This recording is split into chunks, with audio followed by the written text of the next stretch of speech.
All right, should we go?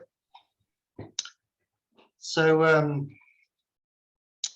so really warm welcome to everyone. It's great to have Mark Solms join us for the talk today. So we've got colleagues in ELFT, Norfolk, Suffolk, a number of other trusts in the UK. I see there's also colleagues from Ireland. There are also a number of different disciplines that are, there's some training organizations, psychotherapists who you're very welcome, very nice to have you join. And also there's some colleagues from abroad, from Modena, from some places in both China and Japan. So it's really great to have you join, and just to join us in the NHS for this afternoon with Mark Solms. So before I introduce Mark, well, actually, no, let me go into that now. So, Mark, thanks very much for joining us this afternoon. And as we were saying, you and I have links, both as in being fellow South Africans from Cape Town, being from, you presently at the medical school that I trained at, so it's great to have you, but also the other links, because as you're reminding us that you're an honorary lecturer in the Royal London. So it's great to have these links that we, that we are joining up. So just as an introduction to Mark, I suppose it's very rare that we have in our academic afternoons someone that actually coined the name for a discipline, and that's what we have in Mark. That Mark, I suppose, was in at the beginning, or started and coined the term neuropsychoanalysis. So I think it's really an honor to have Mark present to talk about it. In terms of Mark's background, he's a psychoanalyst, and he's a member of a number of societies, in the British Society, the American, and the South African one. And he's director of neuropsychology at the Neuroscience Institute of the University of Cape Town. He's also received numerous honors and awards, including the Sigourney Prize. And he's published extensively, more than 350 papers. And his most recent book, he's got 8 books, but this is his most recent book. And it's a crackingly good read. It really is a great read, so I recommend it very highly. The other aspect, which is very important, I think, for the afternoon and for thinking about Mark's thinking, is that he's the authorized editor and translator of the forthcoming revised standard edition of all of Freud's works. So Mark is deeply versed in Freud's thinking, and I think it's highly relevant for what he's going to say. So if we think about Mark's background, he combines neuroscience and psychoanalysis. And the topic that he's going to address today, in terms of what the understanding of emotions and the functions, I think is relevant for all of us, as most of us are just jobbing clinicians. And I think it will really help us to think about the relevance of our interventions, at which level in the brain is our intervention, and therefore is the intervention a supportive one, or one which is a more fundamentally definitive one. And I think that will be a very interesting way to think about how Mark describes his thinking and his work, and it's a very coherent way for us to think about our clinical work. So just before I ask Mark to kick off his talk with us, just to say, in terms of how we're planning the afternoon, Mark will give us a 10-minute break. So he'll start his lecture. We'll have a 10-minute break, and then Mark will resume his lecture, and then we'll have half an hour. We think it's very important to have discussion. The discussion, because it's such a large number, will be through Q&A. So we'll ask you to post your questions, and also to say, very importantly, because the lecture is very dense, we are recording, and the video will be available, and also some of Mark's key papers which expand on what he's going to say to us now will also be available, but all of them will be available online at ELFT. So Mark, very much looking forward to your talk, and I'll hand over to you now. Thank you very much. Great to be here. I'm going to cover a vast amount of ground, so let's dive in. The sooner the better. I trust that you can all see my screen. Great. Let's get a little pointer. So there's my topic. This is the talk that you've signed up for attending. If it wasn't the one you were expecting, apologies for that. I'm going to go over 3 topics, and I'm going to give unequal amounts of time to them. I'm going to start with the revision of what's called drive theory, what we've learned from a neuropsychoanalytic point of view about the life of the drives.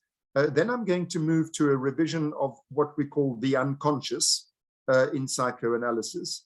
That will probably be a little briefer than the first part. And then thirdly, I want to talk about the implications of all of this for the so-called talking cure. So a lot. Let's dive straight in. In case there's some Freudians in the audience who get nervous when people start speaking about revision of anything, I want to remind you that when it comes to drive theory, Freud actually, he not only expected that there would be contributions from neurobiology to drive theory, he said there has to be a contribution from neurobiology to drive theory. He said that in order to work over the clinical material, we have to start with some definite assumptions concerning the life of the drives. And these assumptions must be taken from some other branch of knowledge. That's what he said in his first paper on drive theory. In his second paper on drive theory, he makes clear that the other branch of knowledge that he's talking about is the science of biology. And he says biology is a land of unlimited possibilities.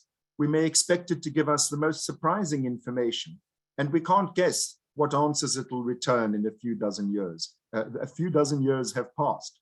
And he said those answers may be of a kind which will blow away the whole of our artificial structure of hypothesis. So what I'm going to do now by revising drive theory is entirely what was to be expected, because we've learned a lot in neurobiology about the life of the drives. Here's Freud's definition of what a drive is. He said, a drive appears to us as a concept on the frontier between the mental and the somatic, as the mental representative of the stimuli originating from within the organism and reaching the mind. It's a measure of the demand made upon the mind for work in consequence of its connection with the body. So I want to just clarify, first of all, how we see this measure of the demand made upon the mind nowadays.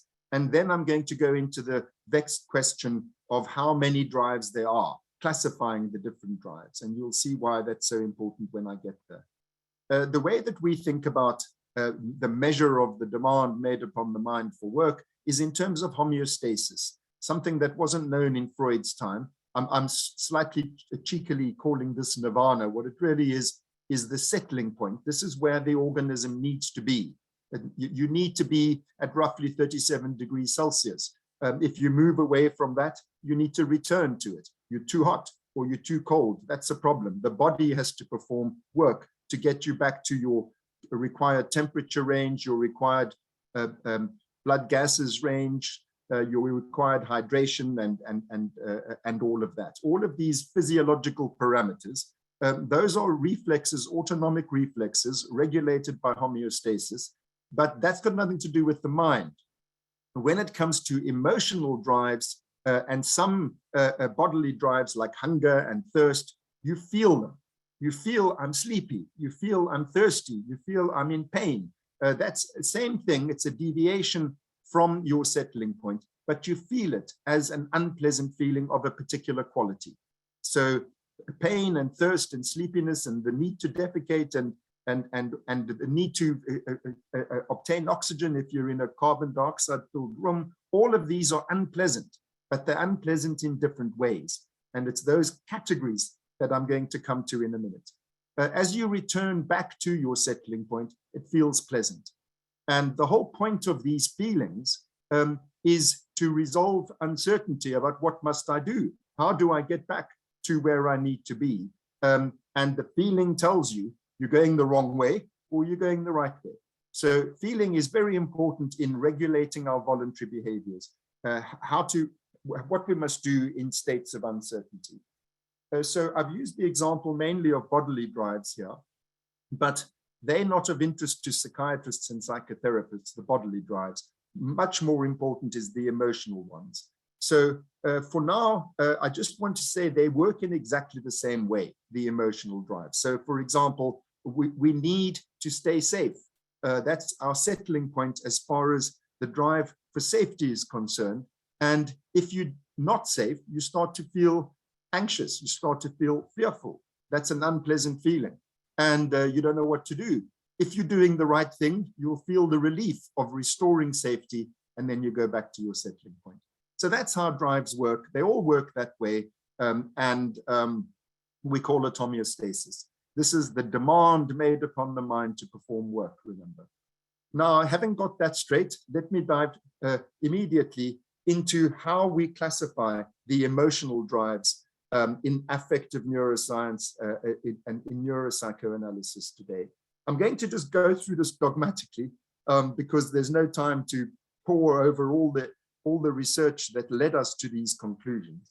And I'm going to try to foreground the clinical implications of these drives. They really, let's not forget, these are the basic motivating forces of the human mind. So it's really important to get to know what they are, at least in our current state of knowledge. I'll start with the sexual drive, not only because I'm a psychoanalyst, but because every biologist knows that sex drives everything. Sex drives the reproduction of the species, therefore the survival of the species. So no surprise, we're a species of animal, so we too have a sexual drive, although the way we speak about it in affective neuroscience today is rather less broad than the way Freud defined sexuality. Freud thought all kinds of behaviors, he called them sexual in a very broad sense of the word. We now think that many of those behaviors, the prime example is attachment behavior. Freud thought that was a sort of a byproduct of sexuality, but we've learned that it's in fact an entirely separate drive. So when I speak of sexuality here, I mean sort of veterinary sexuality, what pre-Freudians thought of as sexuality. There's a sexually dimorphic circuitry. In other words, there's male typical and female typical sexual circuitry in the brain. There's also a sexually dimorphic chemistries. The female, the modulators of the sexual drive in the female typical brain are estrogen and oxytocin. In the male typical brain, testosterone and vasopressin. Very important to note, though, that I'm using the word typical because, of course, there are atypical organizations, and that has everything to do with the fact that the brain is sexed in utero, and it's sexed in utero by a separate process from the way in which the body is sexed. So you can have a male typical brain and a female typical body. I'm not going to go any more into all of that. Well, perhaps it's worth mentioning that therefore Freud's idea of there being a universal bisexuality, in this sense, it's true. You know, we all have male and female circuitry. It's just a matter of which one dominates, and that is for the most part determined in utero. One last point on this score is, you know, although I've said as a biologist, it's clear why sex is so important. In other words, why evolution, why it has resulted in meeting this drive being so pleasurable, in other words, why it's so rewarding for us to indulge in sexual behavior, it's clear why that's so important for our species. But I need to make clear that when we do so, we each of us individual subjects, in other words, minds, we're not trying to perform our biological duty. We're trying to obtain pleasure. All we want to do is reduce the drive demand. In other words, get that pleasure by the blue arrow in my earlier slide. And so we do whatever it takes to get us that pleasure. And this explains the great variety of sexual behaviors. There are many sexual behaviors which are clearly not going to lead to reproduction. And in fact, I might remark in passing, most of us, when we have sex, if we're having heterosexual sex, we are hoping not to reproduce, and positively trying not to reproduce. So what motivates the behavior is the pleasure. And this applies to each of the drives I'm going to come to. You must remember that there's a long evolutionary story behind them, but we know nothing of that. What we know is the conscious feeling, and it's the feelings that motivate us. And we are, all of us in this room, I suppose, doctors for feelings. And so, you know, this is why I think this topic is so central. I mentioned attachment a moment ago, so let me take the opportunity to say something which will be a thread through all of this, that because we have multiple drives, we don't only have to learn how to satisfy each one of them, we also have to learn how to reconcile them with each other. So in this instance, we have sexual needs. I've already mentioned, and I'm going to get there, we also have attachment needs. And you bringing those together creates a romantic relationship. And that's why we have romantic relationships. It's because we don't only have lust, we also have attachment needs, and bringing them together in the form of a romantic relationship is the kind of thing we have to learn how to do. I should have mentioned something, sorry, very important. Let me go back a slide. I say we're uncertain as to what to do. We're not utterly uncertain because we're born with instincts. We're born with certain reflexive behaviors. So, you know, we don't have to learn that stroking a certain part of our anatomy at a certain pressure and rate leads to orgasm, leads to sexual release. That we don't need to learn. We don't need to learn mounting behavior, thrusting behavior, lordosis, and so on. But these are very crude tools. You know, think about your own sexual life. You know, those things you knew how to do from the beginning, but to actually get the people who you want to sleep with you to actually sleep with you, it's a hard work. And so that you got to learn. So you're born with instincts, but they're not even nearly enough. The rest of it has to be learned. The whole of mental life is a business of learning how to meet these drive demands, learning how to meet your emotional needs. The second one is called seeking. This is modulated by dopamine, not by the sex hormones and the peptides that I mentioned earlier. Why I say that is because Freud conflated lust with seeking. Seeking, in fact, is closer to Freud's concept of a general libidinal drive. It's an all-purpose pleasure-seeking drive. It just seeks, and it engages with novelty. It engages with uncertainty. And you can see biologically why that's important. The world is an uncertain place, and the more that you learn how it works, the safer you are. And this drive gets us to learn in advance. It's proactively engaging with novelty, engaging with what's interesting. It's interesting because it's interesting to this drive. It satisfies this drive to understand things, to solve problems, to learn how things work. It's a nice feeling, seeking. It's a kind of optimistic feeling. You know, what's that biblical phrase? Seek and ye shall find. It's got that kind of mentality. You know, just whatever it is that I want, it's out there. And so let me go out there and engage with the world and obtain its rewards. So that's that optimistic, hopeful feeling. The opposite of that is depression, anhedonia, anergia. You know, a hopelessness rather than an optimism, a feeling I can't, I don't have the energy, I don't have the belief that I can achieve anything in the world. And so this is one of the reasons why people use drugs to artificially stimulate the system. And so here's a link to clinical work. Well, there's a link to clinical work in the previous drive when I said there's a great variety of the things people do to satisfy their sexual drive. The link to clinical work here is partly through addiction. Amphetamines and cocaine stimulate the system and create the kind of pleasure that I was talking about. And so they get used as antidepressants, because they go.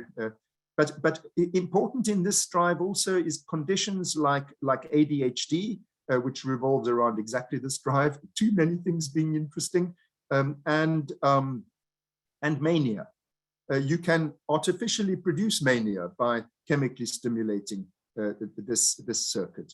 And in fact, if you really stimulate it, you produce megalomania and ultimately psychosis.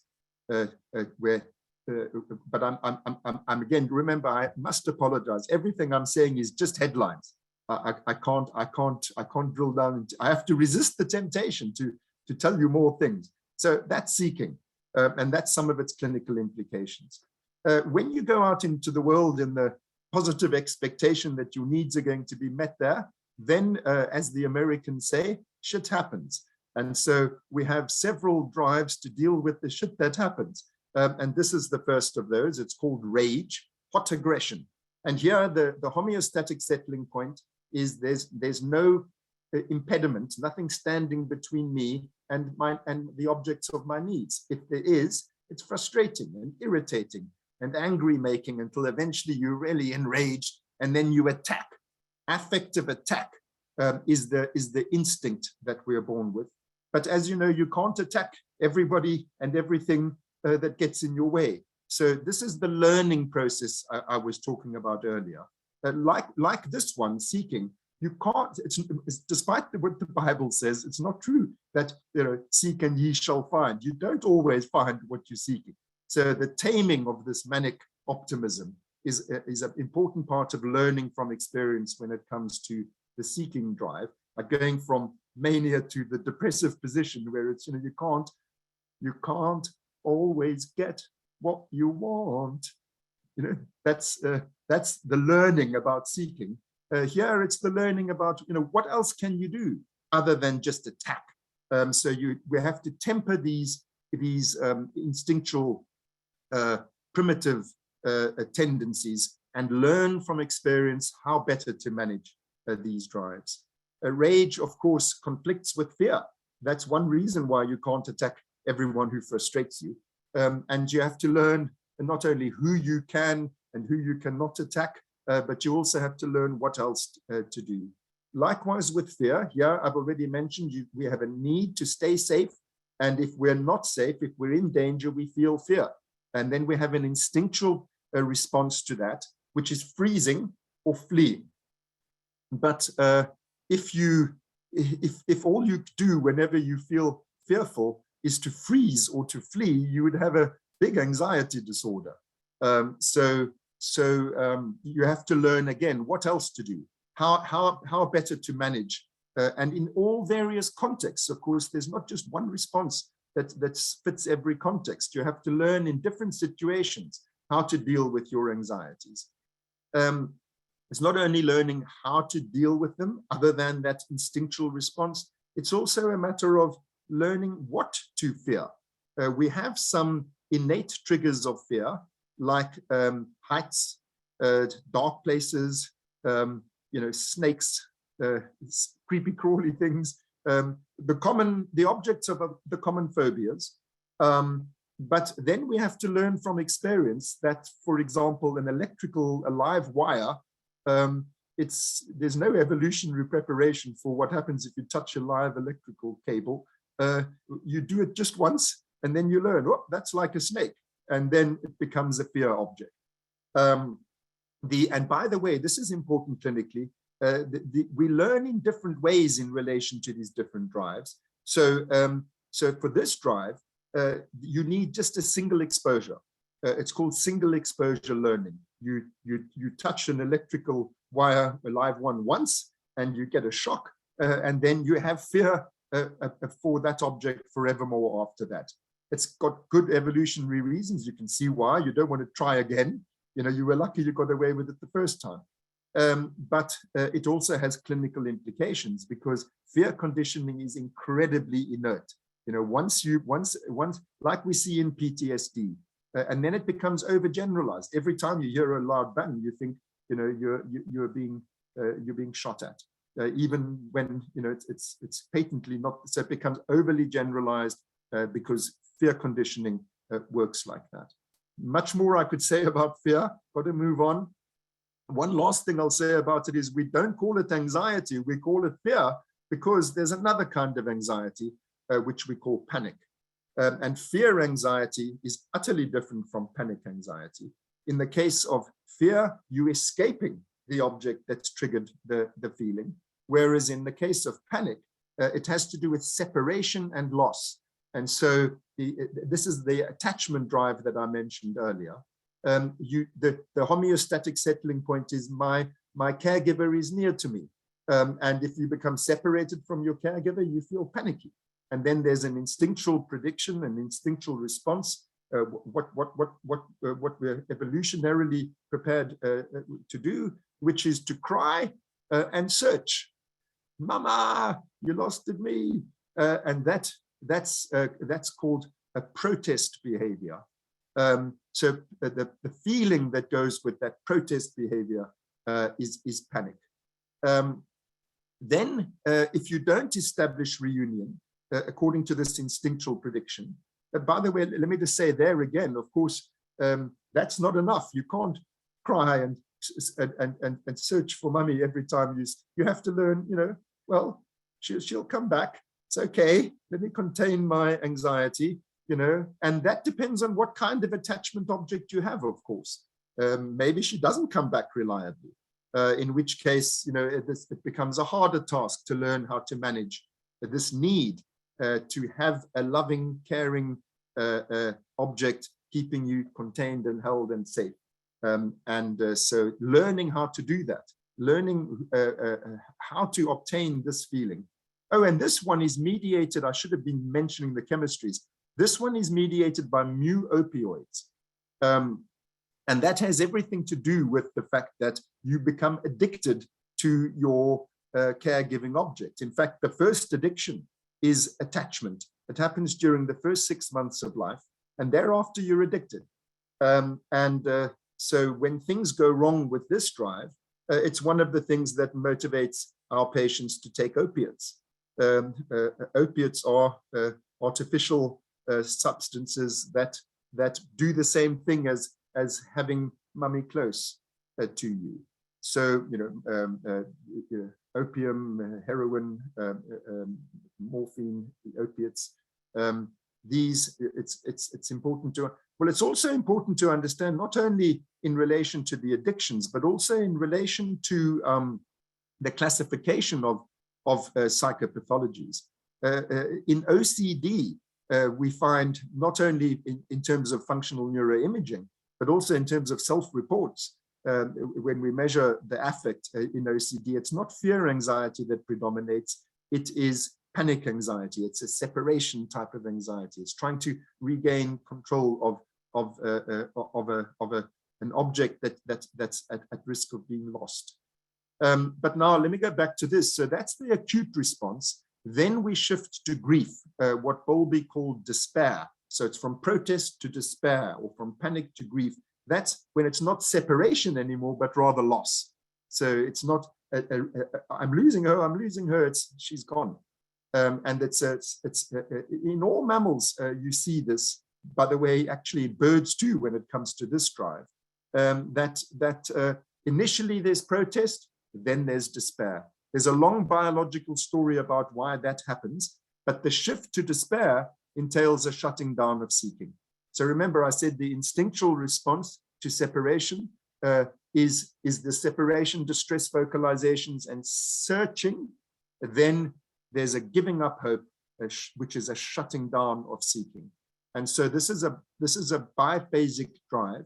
And in our DSM or ICD, we are told that there's that there's two different things: mood disorders and anxiety disorders. Well, when it comes to panic anxiety, it really belongs together with the mood disorders. Panic is just the acute form of depression. It's the same endophenotype. That's why there's such a high comorbidity between panic and major depression. They're not really comorbidities. They're not two different things. They're two sides of the same thing when it comes to the underlying brain circuitry. The link between this and psychopathology I've already made, so I will move on to the next drive. Number 6 is also an attachment drive. Not only do we need to be cared for and looked after, we need also to look after vulnerable little ones, especially our own offspring. It's literally a need. It's a so-called maternal instinct, although of course it doesn't only apply to mothers. It applies a great deal to mothers because the chemistry of this circuit is estrogen, prolactin, progesterone, and oxytocin, all of which go through the roof during pregnancy and with natural childbirth, all the more so. So this is greatly, this drive is greatly enhanced in those sorts of biological situations, but it's a universal drive. We need, I emphasize need. People find it very curious to think that we actually need to look after vulnerable, but think of a baby crying, it's distressing. You know, you want it to stop, you want to put it right.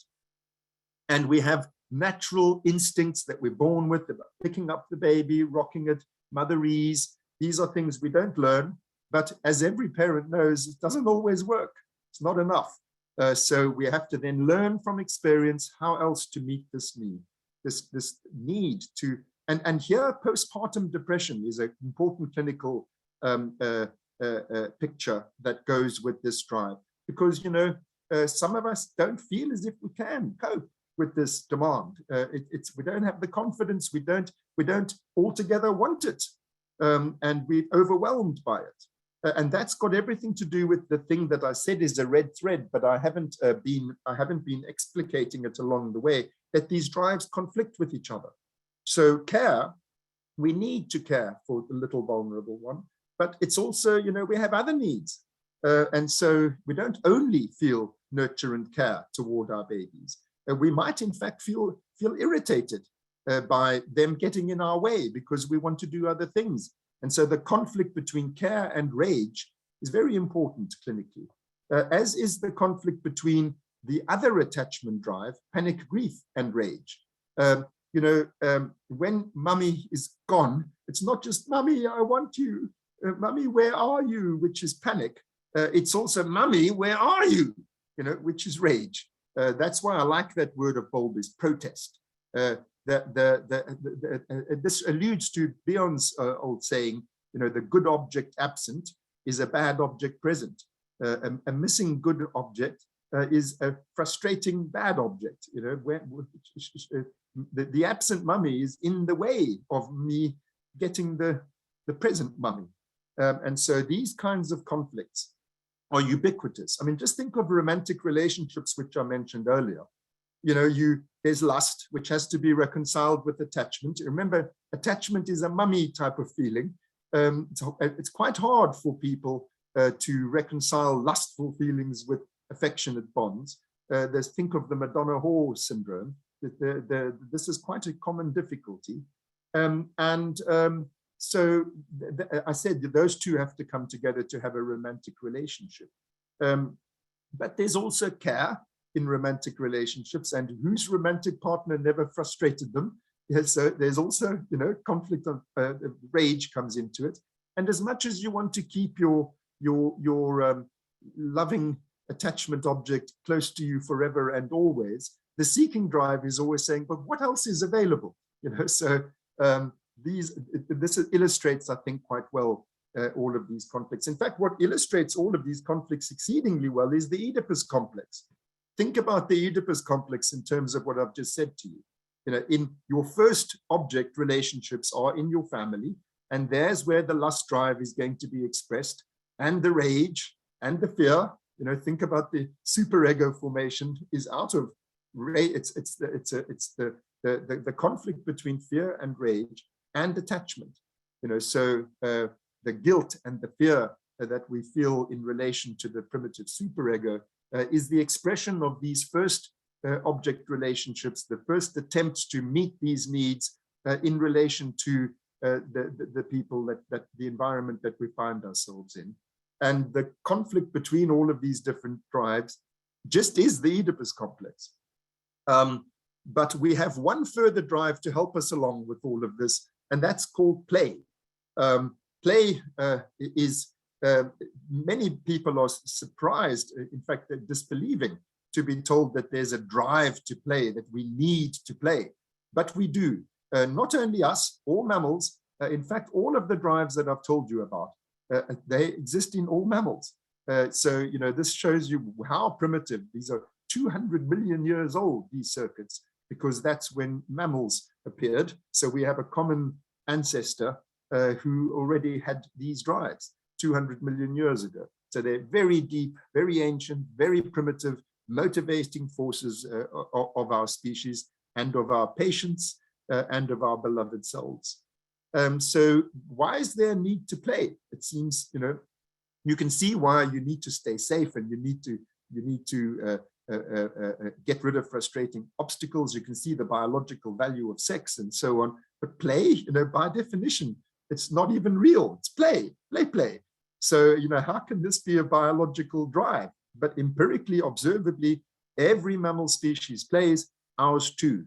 The prototypical example is rough and tumble play, which is the instinctual type of play. You're seeing it on the screen now. How it works is the one animal, let's think of a dog as an example, its front paws go flat, its backside in the air, and it sort of hops around, and then it runs. That means, do you want to play? It's an invitation gesture. And then if the invitation is accepted, the other dog chases it. And then they do the sort of thing you're seeing on the screen now. And then the one's on top, and then the other one's on top. And if they could laugh, dogs, they would laugh. Even rats, if you use ultrasonic transducer, you can hear them chirping away. They're laughing, while they're doing this sort of thing. They love it. It's great fun. The biological question is, why is it fun? Why is it so pleasurable to do this silly sort of thing? Then after they've done this, then the one who was chased becomes the chaser. They swap. So we've studied play, and we've learned some very interesting things about it. The first is that despite kids loving to play, empirically, the majority of play episodes end in tears. And so we studied, well, why do they end in tears? I'm not playing with you anymore. You're not being fair. So we try and understand what's going on there. And we discovered something called the 60-40 rule, which basically, despite all of our sentimentalism about play, if you allow yourself to look back to your own childhood, you'll remember it's a bloody serious business to kids. Play is important. And why it's important has a lot to do with this 60-40 rule, which I'm now going to tell you about. It's got to do with dominance and submission. By the way, this is not an ideology of mine. I'm not saying it's good, but I'm afraid we're a hierarchical species. We form hierarchies. We're a social species. We live in groups, and the group claims a territory, and then it defends that territory. And over the territory, it forms a hierarchy, and everybody's trying to be as high in that hierarchy as possible, because the higher you are in the hierarchy, the greater access you have to the resources of the territory. So this is an old story. The whole of human history is about claiming territories and establishing hierarchies over them, and defending them, and then defending your position in the hierarchy. Anyway, it's through play that we learn how to do this in a way that is viable. We can't all dominate. We can't all be top dog. We can't all dictate the terms of the game. So everybody comes into the group. Every kid, in other words, is born into a group, a family usually, where they want to dominate. They want to be the one who calls the shots, who dictates the terms of what's going to happen. And then you've got to learn, through the process of play, and not only in the family, but more importantly, when you're released into society, in other words, in school, you've got to find your place in the group. and through play that hierarchies are established, in and out group are established. Do they want to play with you or don't they? Are you in or are you out? Are you popular or are you not popular? That's the establishing of the hierarchy. Very important. And the 60-40 rule is what makes it viable. The 60-40 rule says that there's always one dominant and one submissive playmate. But if the dominant one tries to dominate all the time, then there's no more fun for the submissive one. And so you have to give the other one a turn. And that's 60-40. It's actually 70-30 to 60-40, it varies. But basically, if I'm a little girl and I'm saying, okay, let's play teacher, teacher. I'm the teacher, you're the pupil. So, okay, great, that's fun. And then you say, okay, now do your homework. And no talking. And, and you're bossing your playmate around. It's fun for a while, but then eventually it's like, when do I get to be the teacher?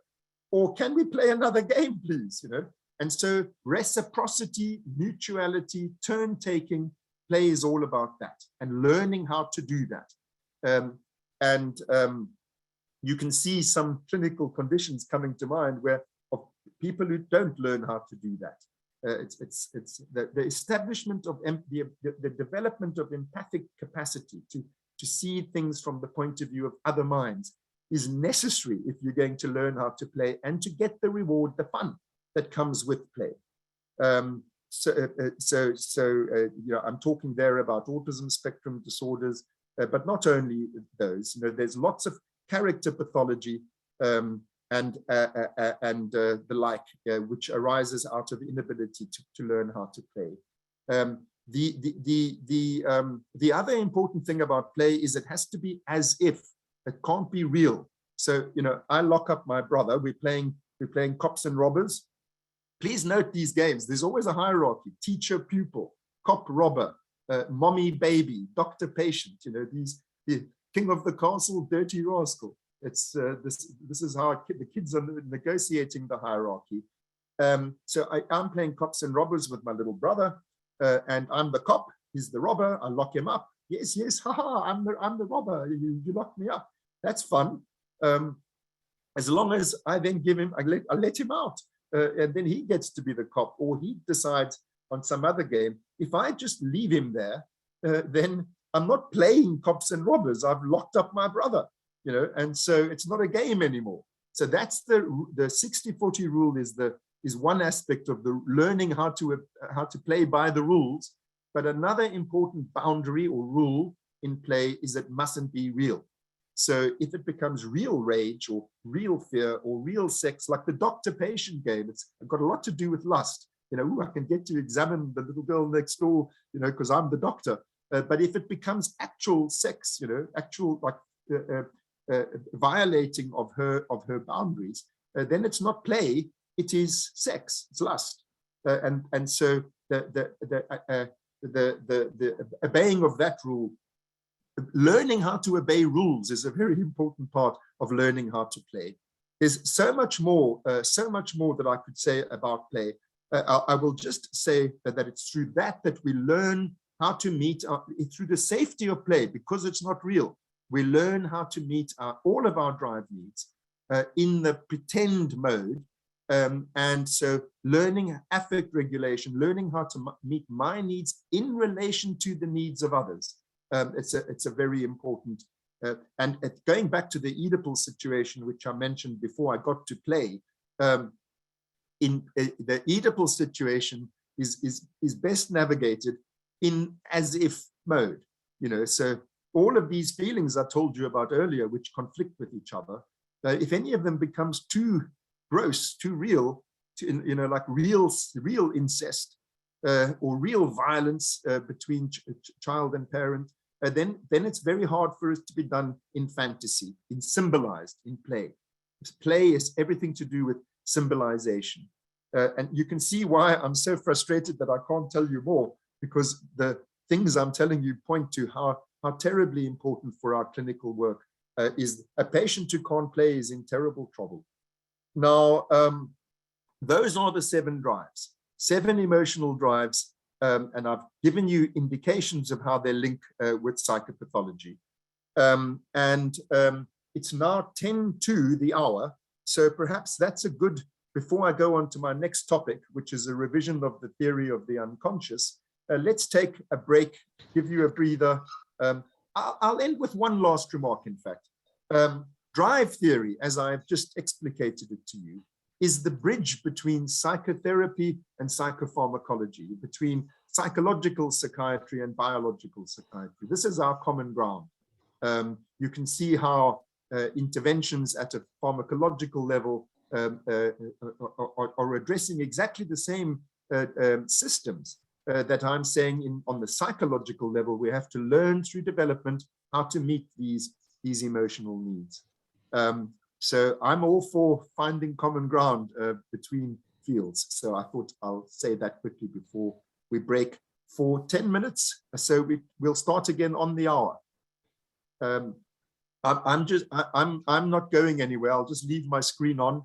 I'll mute myself, and then I'll see you in now 9 minutes on the hour. Okay. Thank you very much for your attention so far. Thank you, Mark. And can I please ask people to stay on the meeting so that they don't have to come back afterwards? So we will see you all in 10 minutes. Well, 9 minutes.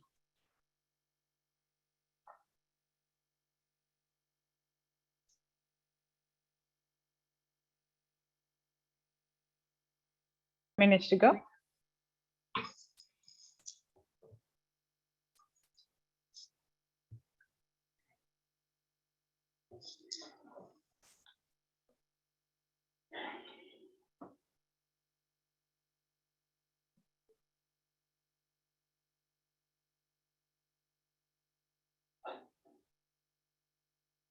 I noticed quite a lot going on in the chat and in the questions, and we will take it up later on.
Right, so it is now 3 o'clock, and we will be moving swiftly on to the second part of the presentation.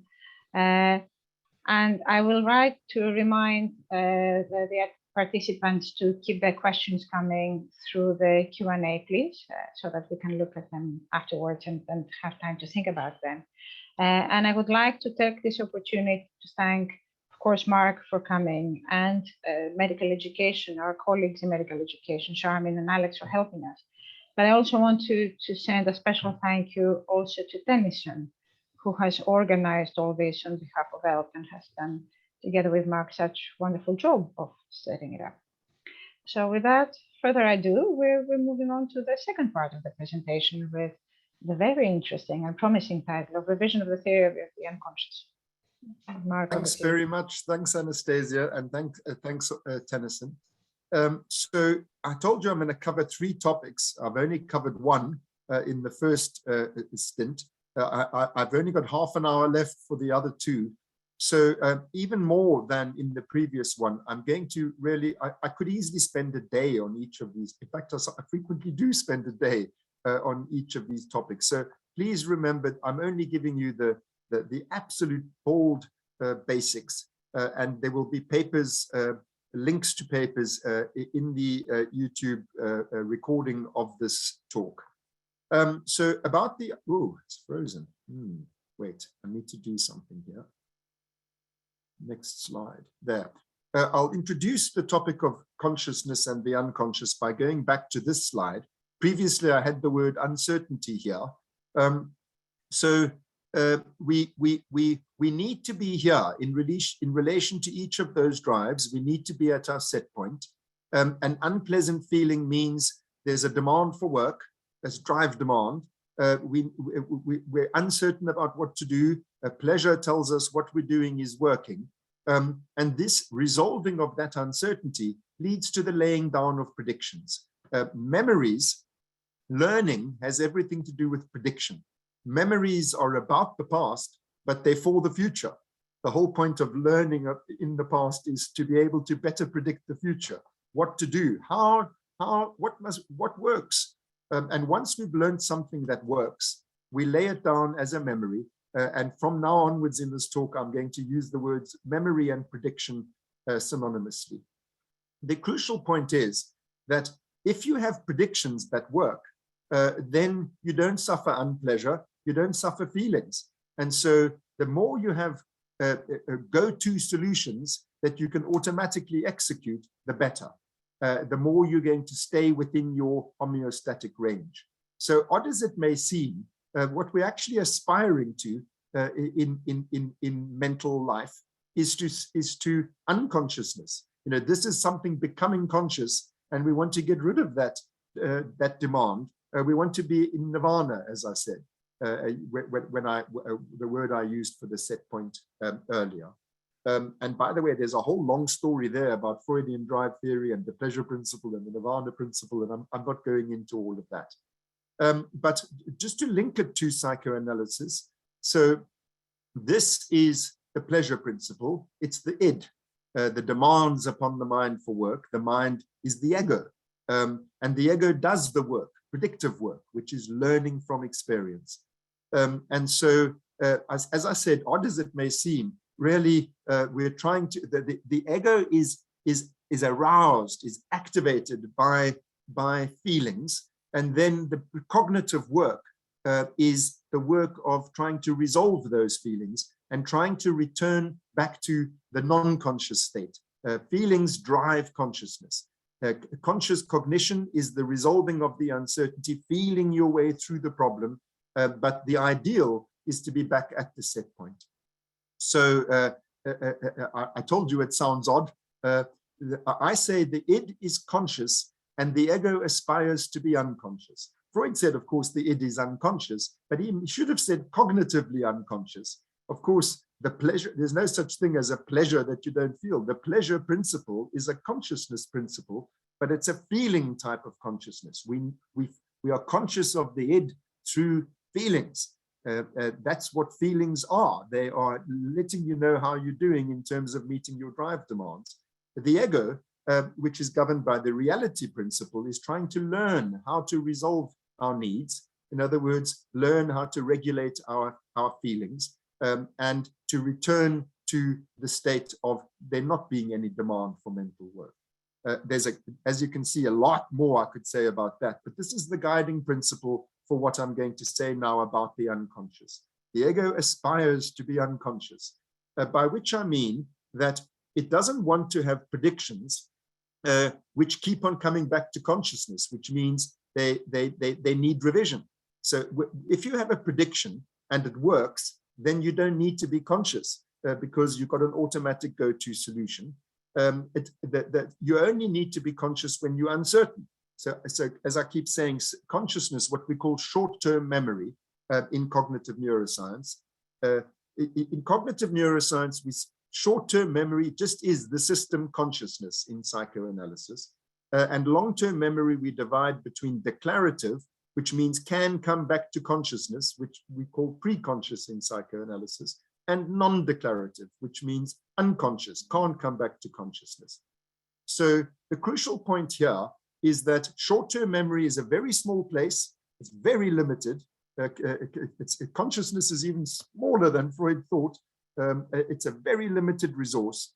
And so we constantly have to shunt our predictions into long-term memory because you can only keep very few balls in the air consciously at any one point in time. So there's great pressure to what we call consolidate. That means a synaptic consolidation out of short-term memory into long-term memory. And there's also great pressure to consolidate from declarative memory into non-declarative memory, because that means problem solved. You know, the prediction errors make predictions come back into consciousness. Predictions that work get progressively more and more consolidated, which means progressively more and more automatized. In the brain, it looks like this. Declarative memories, it's a slow place. Freud called it the secondary process. It's delay. It's like, I've got to think my way, feel my way through this problem. Much better than that is primary process, where it's just automatic, you know, problem solved, stimulus response. And that's how the basal ganglia work, the subcortical memory systems, and the amygdala, also the cerebellum, which is not shown on this slide. These subcortical memory systems are the non-declarative systems, and they work automatically. So automatization is the ideal. It's fast. Delay is dangerous biologically. So we have to delay when we're not sure, when we're uncertain. And that's where these cortical memory systems, the conscious cognition, feeling our way through life's problems. But the ideal is to have felt our way through life's problems and no longer have to do so. So we've got automatic, automatized solutions. That's how it works. I've told you that that's consolidation. Things coming back into consciousness entail a process called reconsolidation. Here's the famous paper from 2000 in which reconsolidation was discovered. Reconsolidation literally involves a memory trace, a prediction, being dissolved. I mean, physiologically, the trace is actually dissolved when it returns to the short-term state, and then you reconsolidate, you lay it down in a new form. You can see this is really important for psychotherapy, for changing your predictions. I'll come to that in a few minutes. But I'm not going to go into all of this. Just remember, these are cortical memories. They're declarative. They can be brought back to mind. That's what Freud calls preconscious. But unconscious means cannot be brought back to mind, means cannot be reconsolidated. Okay, so one more thing about this reconsolidation. There's this phrase of Freud's, which I think is a nifty way to remember how it works. He said consciousness arises instead of a memory trace. Remember, memory traces are predictions. Predictions are in an unconscious state as long as they work. It's only when they don't work that they become salient, and they then become conscious, and then you've got to go through the process of solving the problem once more and then consolidating again. So it's literally, a memory trace is not a state of consciousness. It's an unconscious prediction which runs automatically unless there's prediction error, and then it comes back to consciousness. And that's a problem. Means, you know, it's not nice, not good. It means got to feel my way through this again. That's how this whole thing works. So you can see why there's great pressure to put things into non-declarative memory. Now, once this system exists, this non-declarative memory system, just as I said, you know, I said earlier that the attachment system is mediated by opioids, at least the panic grief one, and the seeking system by dopamine. And I told you that this explains why we have abuse of these the artificial forms of these substances. So that makes the point that I'm wanting to make now, which is that once these systems exist, they're there for good biological reasons, but they can be hijacked. So like I said about fear memory is down here. You know, it's once you've laid down a fear prediction, then it's there. So, you know, if you've had traumatic experience, well, it's you only need a single exposure and then it's permanently there. Fear memories, by the way, are indelible. So these things can be hijacked.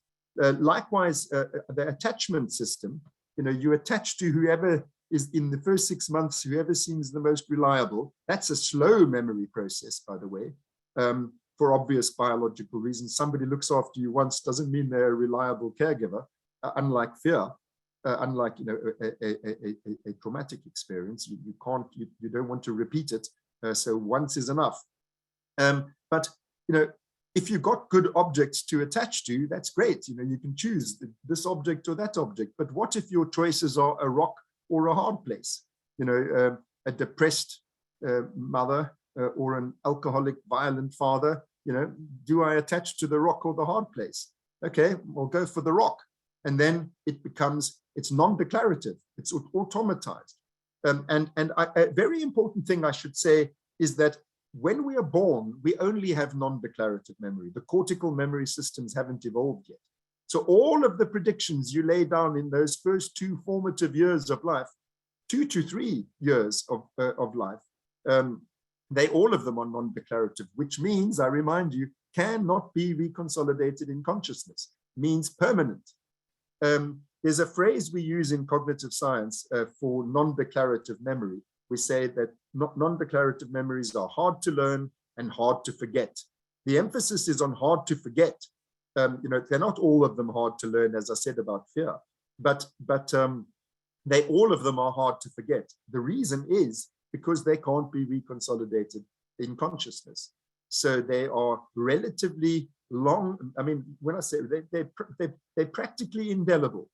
You can add to them, but it's very hard to change them, to change the ones that are already in the non-declarative systems. So this is the dynamic unconscious, is where you've got predictions which perhaps were the best you could come up with in childhood at the time, like the rock and the hard place. Unfortunately, now it's indelible. So whenever you're in a state of need, the panic grief need, I'm looking for a caregiver. What do you look for? You look for a rock or a hard place. You look for somebody who meets the prototype that you've established. And then you can't change your mind. So this is what's so clinically important about these systems. Now, I told you the child comes up with the best solutions they can, but once they become automatized, then the problem is, as I've just said, with attachment. Then they're no longer subject to review, and so they get compulsively repeated throughout life, even when, in fact, you've reached a stage of life where you could come up with a better solution. So children have all the same drive needs as you and me, but they don't have the independence to be able to best tackle them. They don't have the cognitive capacity, they don't have the physical capacity, and they're dependent on others. And parents can be good and parents can be not so good. So what they learn and what they automatize is not always.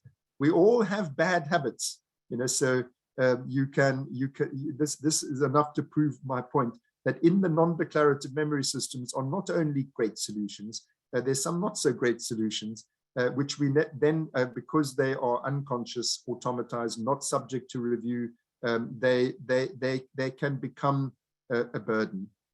Automatic things, repetitive patterns of behavior, which the patient doesn't even realize they're doing.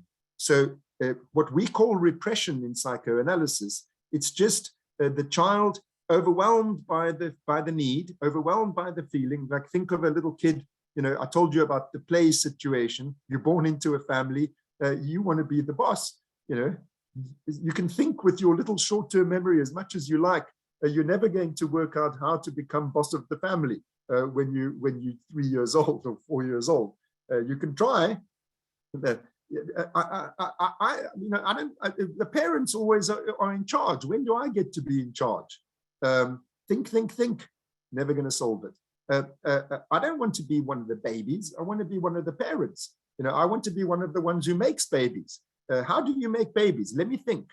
You're never going to solve that one. I want to make babies with her, but he seems to be in the way. How do I get rid of him? So children have overwhelming problems that they cannot resolve. So they put it out of mind. It's the adaptive thing to do. You have two choices. Either you're overwhelmed by problems which are insoluble, or you say, I'm not going to think about it anymore. That's called repression. I'm putting it out of mind. Then the child automatizes the best prediction they could come up with, and then it's relatively permanent. So that's the story I want to, I'm embarrassed that I can't explain all of this to you more, I can only just dogmatically say to you, that's how repression works. That's what the unconscious is. We've learned a lot more about it than we knew in Freud's day. It's got all these subsystems, and when it comes to emotional memory, subsystems for each one of the different drives and so on. The memory systems work differently in relation to these different drives. Procedural, it's just rote repetition. You do something enough times, it just becomes a habit. Like smoking, when you were 12 years old, or you wanted to be cool like your big sister, and you smoke, say, this is my pre-conscious idea, I'm cool, I'm a smoker, but eventually it becomes a habit, and then you're stuck with it. So it's partly through these addictive emotional systems, it's partly just by doing it enough times that eventually it becomes your it's like driving or riding a bicycle. It just becomes automatic. You just know how to do it, and you just do it. Your body, as it were, does it. So let me take all of this now and move to the clinical implications. If this is how the whole sort of thing works, if these are the drives and these are the memory systems, in other words, that's how the id is constituted of those drives, and the ego is constituted of these memory systems, trying to learn how to resolve the affects arising from these emotional needs. Then how do we conceptualize psychopathology in relation to all of this? Well, the first is, I like to say our patients suffer mainly from feelings. I said earlier, we're doctors for feelings, and that's what our patients suffer from. And in the terms that I've just described to you, what that means is, if a person has not learned how to meet an emotional need, in Freudian terms, how to satisfy drive demands, then they're going to suffer the feelings that announce that need, because that need's not being met. So just as, if you're hungry and you drink instead of eat, you're going to stay hungry. Likewise, if you deal with your attachment needs or your sexual needs or your aggressive needs in ways that don't work, then you're going to suffer anger management problems or sexual problems or anxiety problems or depression, which is not learning how to meet your need to be loved and cared for and looked after. The hopelessness that I told you about earlier, that follows from enduring loss. And so what I always want to do is identify what feeling my patient suffers from, because that's the meaning of symptoms that I've just been talking about. Symptoms are the feelings which I think are the keynote of psychopathology. I want to identify what feeling is my patient suffering from, so that I know which of their emotional needs is not being met. So the meaning of symptoms arises from this. The purpose of psychotherapy then, if you think about it the way that I've just described it to you, if the whole of mental development, the whole task of mental development is learning how to meet your emotional needs, and if symptoms arise from predictions, ways of meeting those needs which aren't working, then the aim of psychotherapy is to find better predictions. And I know I'm talking to a largely psychoanalytic audience, so please don't misunderstand me. I'm not saying our job is to teach our patients how to meet their emotional needs. I'm saying the task of psychotherapy is to, put in very bold terms, is to help our patients find better ways of meeting their needs than the ones that they're using currently, because if the ones they were using currently worked, then they wouldn't be suffering from the feelings that they're suffering from. Now, this applies to all psychotherapy. In cognitive behavioral therapy, the therapist is trying to do exactly the same thing, trying to help the patient to find better ways to meet their emotional needs. The crucial thing is there are many predictions, to think back to the section I just have covered, the pre-conscious predictions, the declarative predictions. There are many predictions that we can think about, but we choose not to think about. Think about your budgeting or tax problems or your marriage or whatever. You don't always want to think about things that you can think about. So a lot of good therapeutic work can be done with declarative predictions. And in the beginning phases of a psychoanalytic therapy, frequently we're dealing with declarative predictions. But the purpose of psychoanalytic psychotherapy is to deal with non-declarative predictions. The things that the patient is doing that they don't realize they're doing, and that they can't rethink because they've become automatic, they've become non-declarative, they've become unconscious. And while I'm talking about the purpose of psychotherapy and analytic therapy, let me just go back and remind you it's not the only form of therapy. There's also psychopharmacology. And the crucial point I want to convey here is that psychopharmacological treatments treat the symptom. They treat the feeling. They act directly on the drive systems, and they try to reduce the depressive affect or reduce the anxiety or whatever. And psychotherapy is not symptomatic. We aim at what's causing the symptom. It's a causal therapy. In other words, we focus on the predictions. So how the patient is going about meeting their emotional needs. If it worked, they wouldn't have the symptom. So you can either treat the symptom, or you can treat how they're going about meeting their needs, which is leading to that symptom. Don't get me wrong, I'm not saying that because psychopharmacology is symptomatic treatment, it's a bad thing. There are many patients who need symptomatic treatment. Think about a suicidal patient. Think about a patient who's so depressed that they don't have any energy or hope to come to psychotherapy. And there are also disorders, like schizophrenia and so on, where all we have is symptomatic therapy.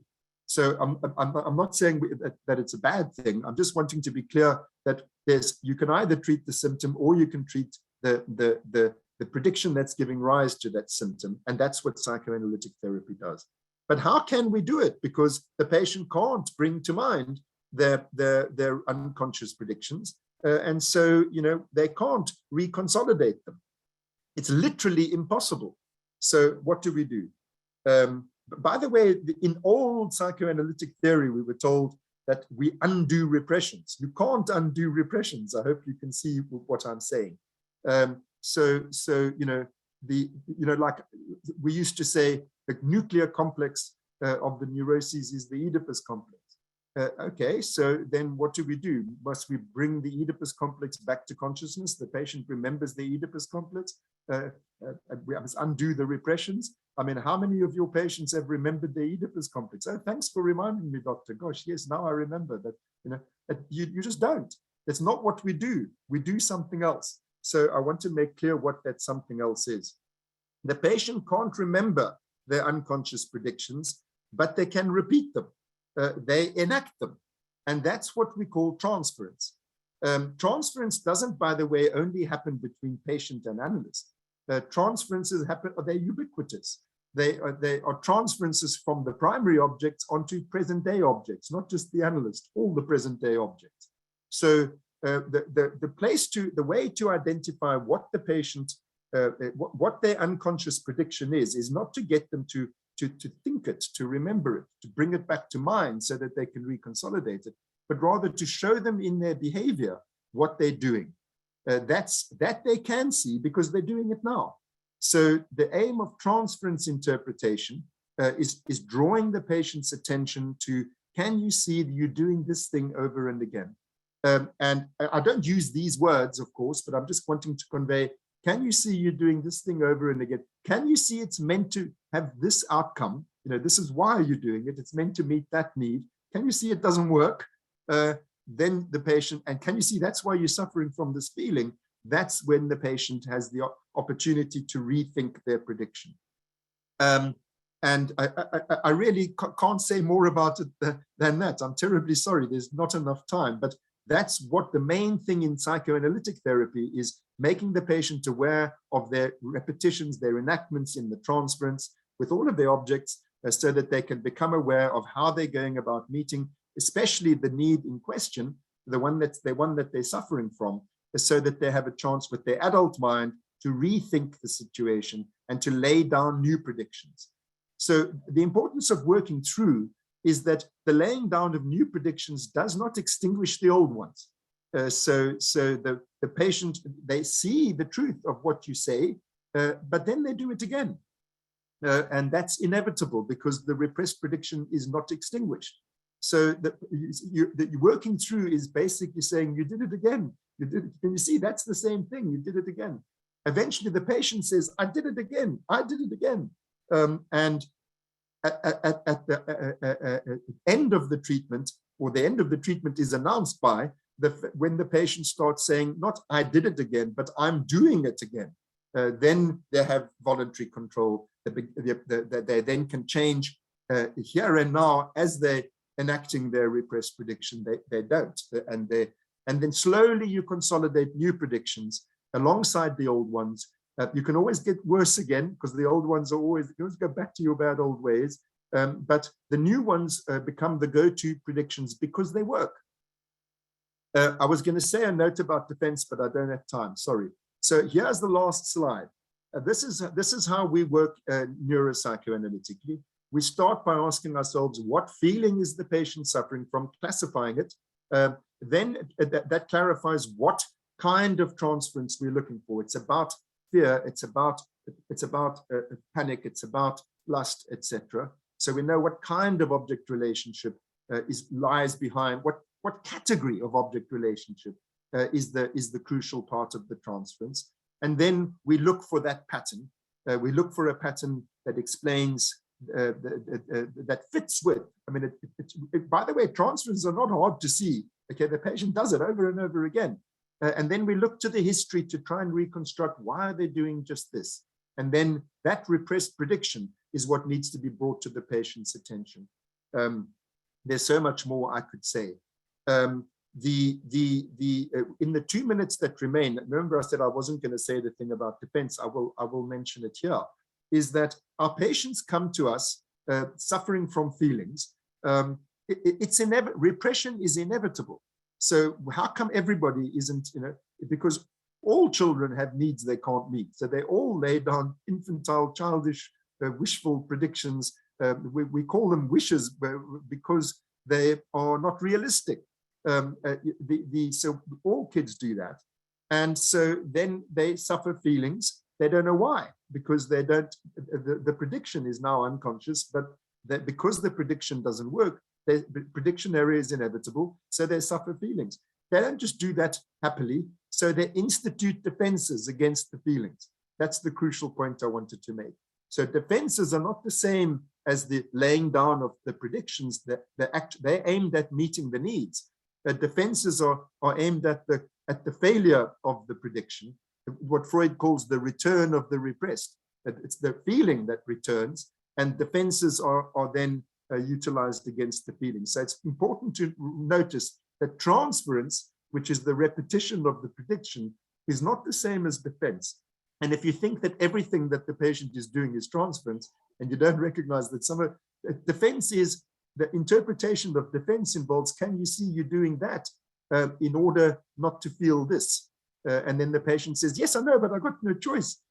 The crucial thing is they say, yes, I know. In other words, the defenses are not these automatized predictions. Defenses patients can think about them. So it's only when the defenses fail that the patient falls ill. And then, you have the pathology. But some patients are sent to us when their defenses are intact. Think of children and especially teenagers, and eating disorders and drug addicts. Their milieu sends them to us. But drug addiction, by the way, is a defense as eating disorders. And so these defenses, which patients where they're intact, you have to first interpret the defenses before you can do the collaborative work of finding the repressed prediction in the transference. I've gone 1 minute over time. I'm going to stop because it's so important that we have our discussion, although I'm terribly aware that I've given you a far too high level account of all of this, but let's see what we can do in the discussion to rectify what's not clear. Thank you so much for your attention. Ending now. Oh, thank you very much. There's so much to go and think about here. You may hear some noise from my end. It's because the mother of storms seems to have started at the moment in East London. So we'll hear a bit about that. And it looks like I'm looking at the questions that we're getting from the audience, and it looks a bit like where you have ended in the lecture is where people are quite mobilized. Even when I was out in the corridor in the break, and my colleague was saying, well, how do we think about treatment and how do we integrate all that? There are more questions that we can think about, but perhaps we can start from the questions that I have here from Kat, unfortunately had to go in terms of using play exercise during adulthood. So for example, improvisation or helping patients know, helping patients understand the boundaries and the rules in play. And is there something that can be used in treatment? And Frank Rorick is also asking about, while offering his thanks about the really fascinating question, the question again of evolving psychotherapy alongside developments in our understanding of the drives, and can they be based upon those fundamental biological drivers for our behaviors and the importance of feelings as regulatory indications, and moving psychotherapy from talking therapy to an experiential form of treatment where patients can engage in exploration, like role play or enactment. I'll stop for now. So thank you. I'll start with the second question first. I hope it's obvious that I'm all for open-mindedness. If the mind works in the emotional mind works in roughly the way that I've described, there's clearly not only one form of therapy. It's a matter of, well, this is how it works. So then let's see, how can we intervene? I already mentioned CBT in relation, for example, to declarative predictions. There's a lot of things, that can be resolved that way. And I'm not one for this kind of football match between, do you support Manchester United or do you support Chelsea? We're not football teams, we're trying to help our patients, and I think we must use what's necessary, what's possible, and so the kinds of things that you are saying, could we use this? Could we use that? Yes, and people are actively developing those sorts of therapies all the time. I'm trying to find a framework within which we can understand how all these different treatments work without having to split them all off from each other, which is ultimately in the best interest not only of science but of our patients. Now, to come to the first question, I'm putting that one second because it has to do with specifically psychoanalytical therapy, funnily enough. I think that the psychoanalytic situation is a play situation. There's a hierarchy, but it's not 100-0. It's 60-40. If it's going to work, there has to be a hierarchy. The analyst is the analyst. The patient has to fit in to a degree with the rules of how analysis works. And by analysis, I mean analytic therapies of all kinds. And but there's mutuality, there's reciprocity. The analyst and the patient have to create the analysis together. It's something that you have to work together to be able to do.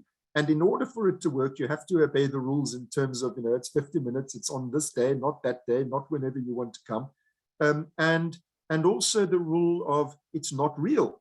So, that's another crucial part of psychoanalytic therapy, is that if you actually fall in love with your analyst and then try and act on it, as opposed to analyze it in fantasy, in the transference, as I was saying earlier, then analytic therapy becomes impossible. In fact, from both directions, you both have to be able to work in the as-if space of play.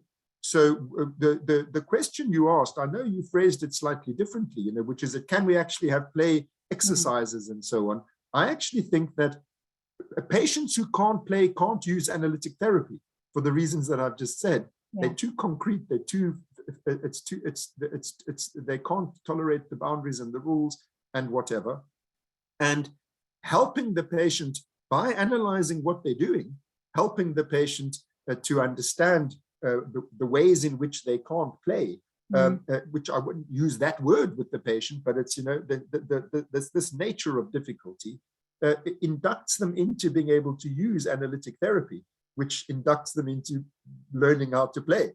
I hope I'm not being too abstract in my attempt to give a succinct answer to that. I will need to readjust the frame a little bit in this, because I need to say that the majority of the people who are here, I think at least, are psychiatrists.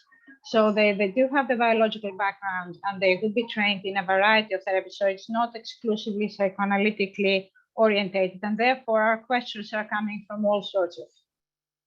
Good, understood. Yeah. I like that. Thank you. Tennyson, do you want to take the next one?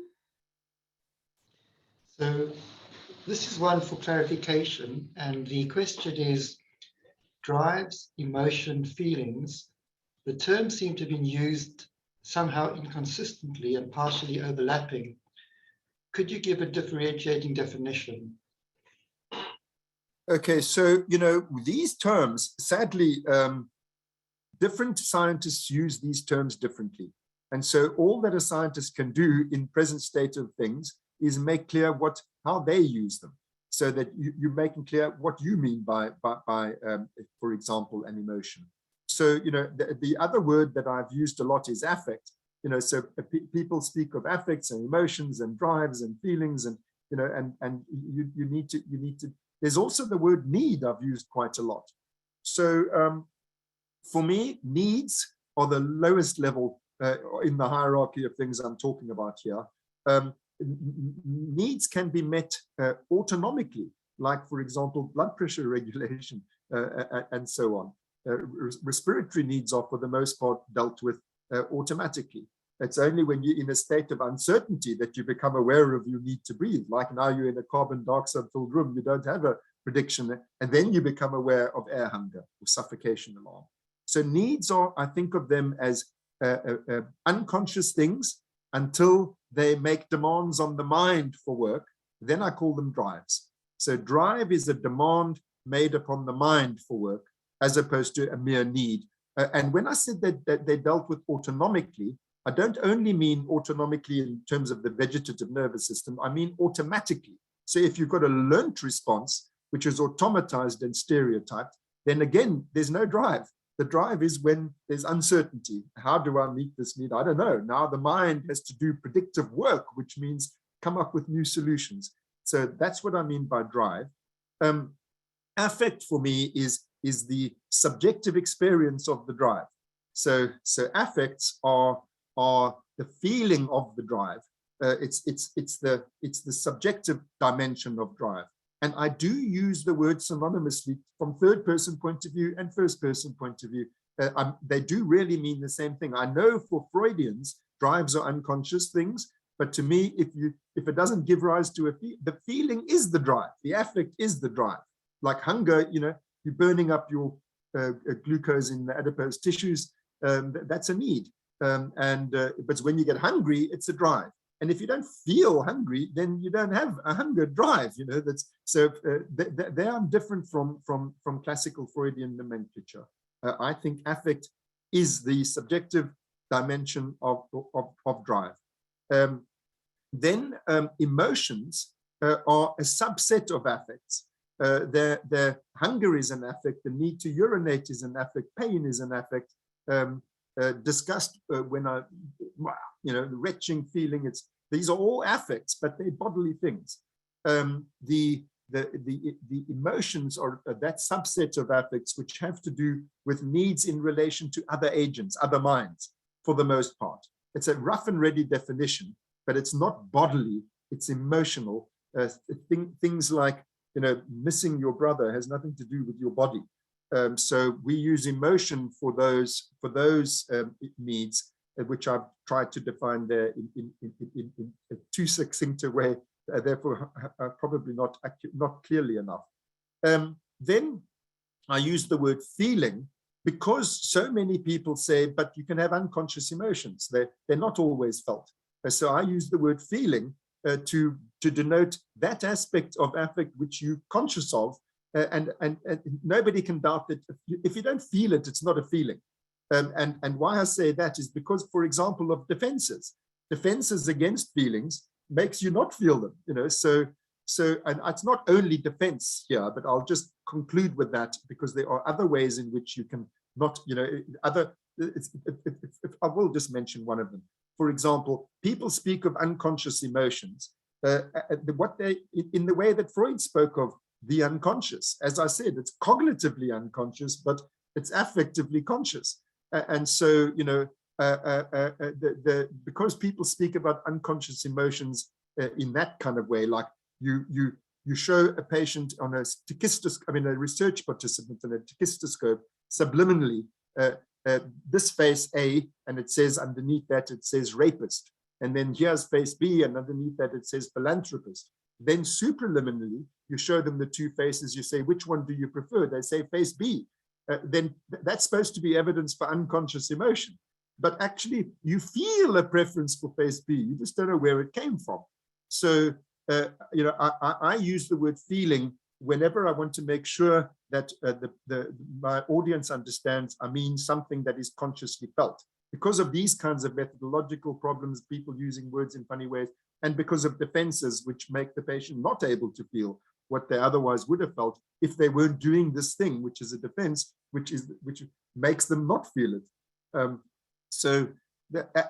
just in case it sounds like this is a semantic point, if you don't feel the affect, then you don't have choice over what to do about it. So, you know, there's functionality that comes with feeling. A crucial part of what we're trying to do in our work is to provide choice, enable the patient to not compulsively respond to a drive demand in an automatic way, but rather to be able to feel and connect the feeling to what they're doing. So that's the function of feeling, as I said in my homeostatic diagram. You know, it's to deal with uncertainty, and the feeling of your way through a problem is choice. It's you know, you choose to do what works, and you choose not to do what doesn't work, and how you know whether it's working or not is what it's doing to your feelings. So it's very important to be conscious of feeling.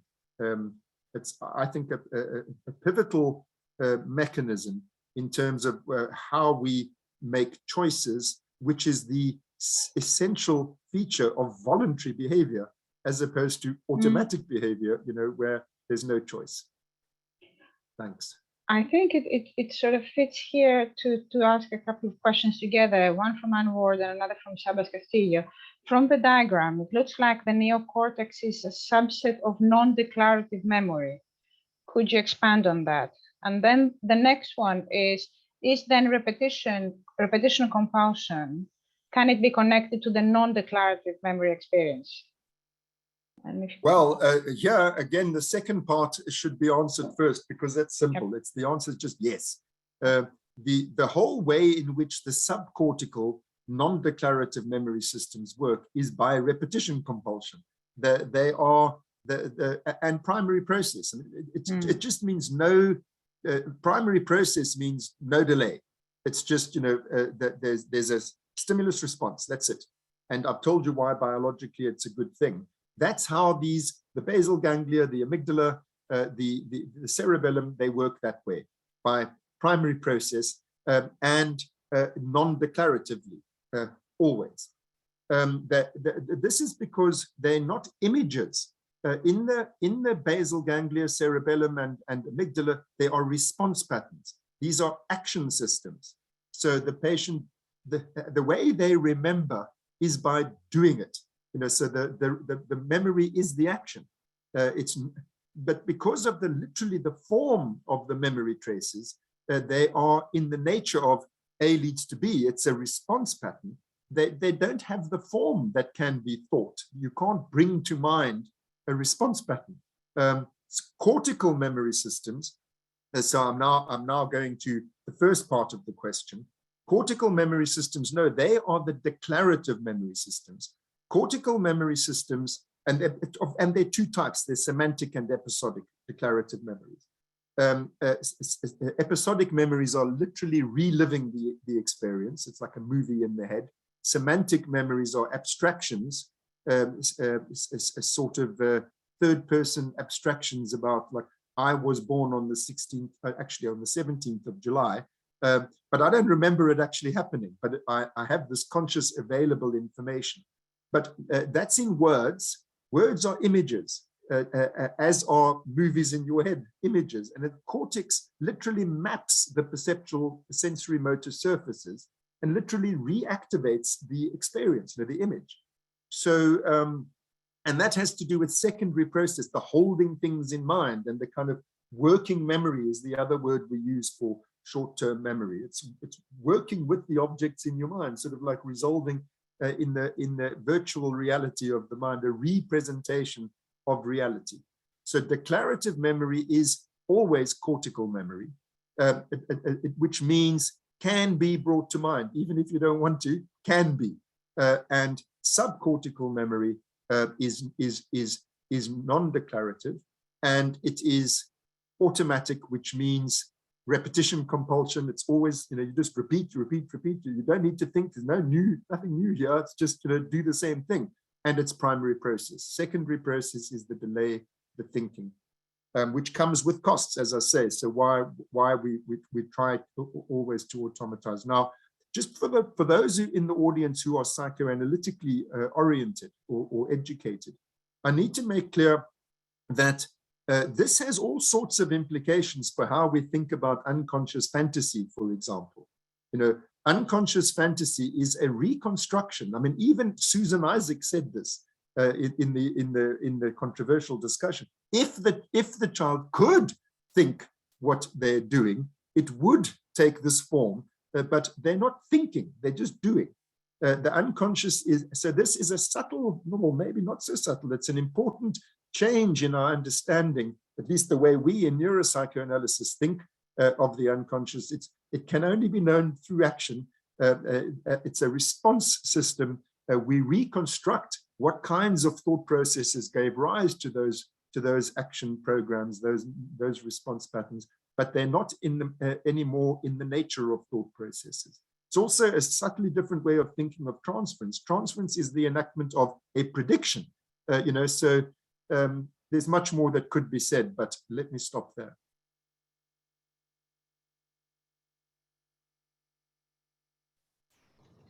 Sorry, I thought I was unmuted as usual. Tennyson, where do you want to go next? Well, there's another question here. There's so many good questions, so we're not going to get to them all, but this is one from Kamal Ibrahim, and he asks, how should we think about the conflict between short-term gratification as against delayed gratification? It seems that immediate homeostasis relief brought about by negative behaviors can produce temporary nirvana, but long-term pain. What's the best way to gain a balance between short and long-term for ourselves and patients? Well, I think that this distinction is ubiquitous. I mean, in other words, the use of short-term versus long-term solutions. This is not a narrow topic. It's not sort of like, let's speak about the special case of the dichotomy between short and long-term. That's actually what the whole story is about. So, we all of us try to find, none of us wants to suffer unpleasant affects. So we want as quickly as possible to not suffer an unpleasant affect. So we come up with a prediction, I'll do this, that gets rid of it. But I mean, like, for example, Daddy's frustrating me, I'm going to bloody well scream and hit him. That's my prediction. That's a short-term solution. Then you learn, well, actually, that didn't end so well for me. So next time I think of it, there's a better prediction required. And so it's taking from one incident, one context, and another short-term, another short-term, another short-term. Then you're sort of like generalizing, okay, so the solution that works is one level deeper than those short-term solutions. This is a more generalizable prediction. That's a better prediction, generalizable both in space and time. It has wider applicability spatially and temporally. That's what consolidation is all about. It's about finding more generalizable predictions, and that entails longer term, until you get to the non-declarative systems, because they are, as Freud called the unconscious, timeless. They are not updatable. You don't bring them back anymore. They're always applicable. So those are the longest term solutions. So the whole business of learning from experience, which entails consolidation, reconsolidation, consolidation, reconsolidation, is a process of going from what looked like a solution, usually short term, because, as I said, nobody wants to endure suffering of any kind, to longer and longer term solutions, which means tolerating suffering of various kinds while you thinking your way through the problem, really, finding a thing that, so the longer that you're able to tolerate, like I said, repression entails, I'm not going to think about it anymore. The opposite of that is, well, I don't like this, but I got to think about it some more. So that's sort of the essence, I think, of what's being talked about there. Thanks, Mark. Okay. I will pick up on a question that is from an anonymous attendee, and it's a topic that has come back again in more recent thinking about psychotherapy, and that is psychedelic-assisted therapy. And there's a question about any thoughts about the potential of psychedelic-assisted psychotherapy, which is gaining huge interest around the world. Do you think it helps biologically move the pre-conscious, declarative, or even unconscious back to the conscious short-term memory for reprocessing and unlearning towards healing? And if so, why isn't there more about this in the medical therapeutic education? So I must also not exceed the bounds of my expertise. I don't want to pretend that I'm an expert on absolutely everything to do with the neurosciences. And when it comes to that sort of research, although I have, like, Robin Carhart-Harris is a good colleague of mine, and I'm very admiring of what he does, I don't really know that much about it. What I can say is, in terms of, is very general sort of terms, that most psychopharmacological agents act on neuromodulators that are sourced in the reticular activating system. Like, for example, dopamine is sourced in the ventral tegmental area of the brainstem. Serotonin in the Rafe nuclei, noradrenaline, in the locus ceruleus complex, and so on. These are brainstem sourced neuromodulators, whereas psychedelics act on cortex for the most part. They act at the terminals on these cortical systems, and so you're working more on cognitive systems there rather than affective systems, funnily enough. And so it's like LSD, it doesn't really change your affect that much. It changes your perception, your sense of time and space, so it's acting more at the level of secondary processes also than at the level of primary processes. So they're very different sorts of pharmacological interventions than the traditional psychiatric interventions. And I can see, for example, through Robin's work, I can see why if I may say, I was going to say secretly, but of course I've got an audience, so it's not a secret. I mean, I've tried some of these drugs, and I've seen what it does, to my mind, and I can well understand just from those little personal experiences, see why reconsolidation through psychedelic experience, I think, is a promising avenue. I can see why people are researching it. But beyond that, I'm exceeding the bounds of my expertise. I'm sorry, I only know those very general things about it. I'm quite cautious. We have about 5 minutes left. And we were thinking that we want to give you maybe some time at the end to sort of maybe consolidate our understanding of your presentation. And I wondered how you want to go about it. Do you want another question, or do you feel that you would like to? I'm happy to take another question. I do have to go absolutely on the hour. So if you can just give me a minute at the end. In other words, we've got 4 minutes left. So I can take another 3 minutes question, which probably means one question. Could I ask a question then? Yes, go ahead, Tennyson. I mean, Mark, clearly what you're saying has large didactic functions for us as clinicians. It really provides a coherent framework. I suppose my question is, do you have thoughts about what would you say to patients? Because if they understand, for example, what the function of emotions is, they might sort of hate them less in a way, or think that they're less useless. I mean, what do you feel the implications are in terms of, I suppose, psychoeducation for patients? Yeah, well, you know, I always try, the fact that our patients are conscious of their feelings, they're not conscious of what gives rise to those feelings. I think that that's one reason to focus on feelings. Another reason is that's what motivates the patient to come to us in the first place. So if the patient understands that you understand that the aim of this treatment is to understand where this feeling comes from, then you have a therapeutic alliance, or at least a greater chance of one. So I don't think that counts as psychoeducation, but it's, you know, then it becomes a common cause that we're trying to understand where this feeling comes from. That leads us to the mutual work, you know, of we're trying to solve this problem. And so then feelings are things to be understood. That, I think, is just the very basis of all psychotherapy. You know, not all psychotherapy, but I mean, not only psychoanalytic psychotherapy. When it comes to psychoanalytic psychotherapy, as I said, eventually it comes to understanding the transference as the only way of being able to understand why the patient is feeling the way they are.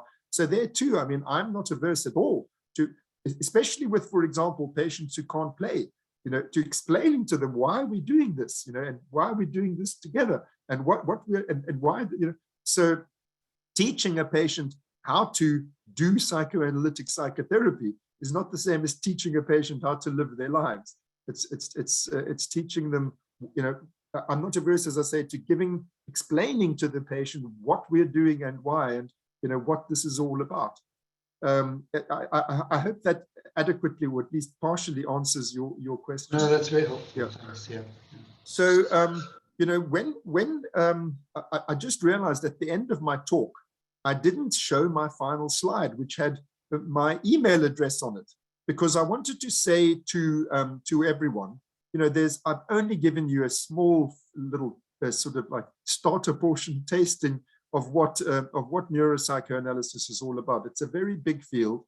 We have an international neuropsychoanalysis society, and it has all sorts of educational things on its website, and conferences and meetings, and also clinical groups where we discuss patients. So if anyone wants to join that society, or wants to join one of those clinical groups, or take advantage of it, it's got a journal as well, all of that. Please email me, and I'm going to have to just say it, because as I said, I forgot to show that slide. So it's Mark with a K .Solms, SOLMS, at UCT, University of Cape Town, uct.ac.za. ZA, not SA. It's a mark.solms at uct.ac.za. If you email me, I'll put you in touch with the society. But depending on what kind of thing you're looking for, maybe I can just help you directly myself. Thank you very much for your attention and your interest. Thank you for organizing this. It was an impossible task, but I think it was a good idea to try and at least squeeze the headlines into one afternoon like this. An impossible task, but very well discharged. Thank you so much, Anastasia. Thank you, Tennyson. For your wonderful lecture. Thank you very much, Mark. Bye-bye now. Bye-bye. Thanks. Bye. Cheers, everyone. Bye.